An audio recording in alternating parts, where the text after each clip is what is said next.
Berita Indonesia Link, beritanya orang Indonesia. Jangan lupa subscribe ya. Tapi melihatnya gimana sih Mas dengan di 2021 kayak berita-berita tentang para artis yang diundang sama Mas Densu juga lumayan naik turun, abis senang-senang ketawa-ketawa di podcast, tiba-tiba ya kita nggak tahu Tuhan berkehendak lain. Nah itu dia. Di 2022 mungkin masih dengan justru banyak juga kan netizen yang meminta Mas Densu untuk ayo ada satu lagi yang belum dipanggil, skema surat terbuka untuk Iya. Sumargo. Jadi kan sebenarnya kalau mungkin orang kan mempertanyakan atau bercanda, kalau ada beberapa yang di channel Curhat Bang di YouTube gua tuh ada beberapa yang pergi meninggalkan kita duluan. Tapi kalau kita logikakan ada 100 orang lebih yang saya undang, nggak semua lah. Kebetulan mereka memang sudah waktunya pergi. Nah, kalau mengenai ada yang bercanda kayak undang ini dong, saya pikir jangan bercanda itu diseriusin sih sebenarnya, karena biar bagaimanapun itu kan jahat juga ya sebenarnya. Kita kan, kalau gue pengen melihat orang yang kita tidak sukai berumur panjang.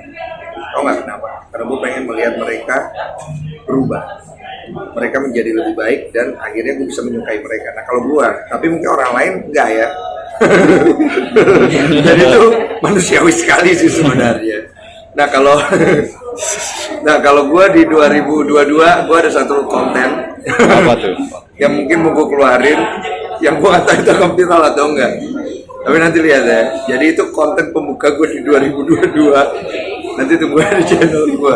Kayaknya pro kontra sih kontennya. Kayaknya nggak apa-apa, namanya juga konten ya. Bisa benar bisa salah gitu. Sampai ngerjain istri pun ditangkap. Kalau itu gue nggak prank istri gue iseng aja sebenarnya.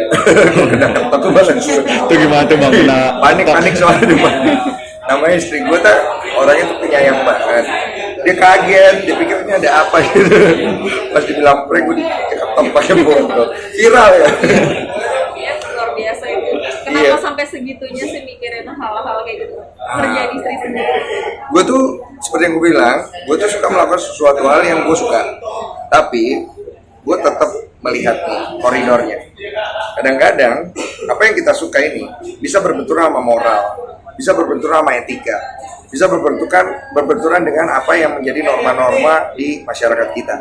Nah biasanya karena gue melihat hal itu, ada beberapa hal yang gue mau bikin tuh gue nggak jadi tayangin, itu doang. Tapi kalau ketika itu tidak berbenturan dan itu masih masih ada pro kontranya lah, kira-kira gue masih berani tuh. Tapi kalau udah enggak, gue nggak berani. Nah kreativitas gue itu seliar itu.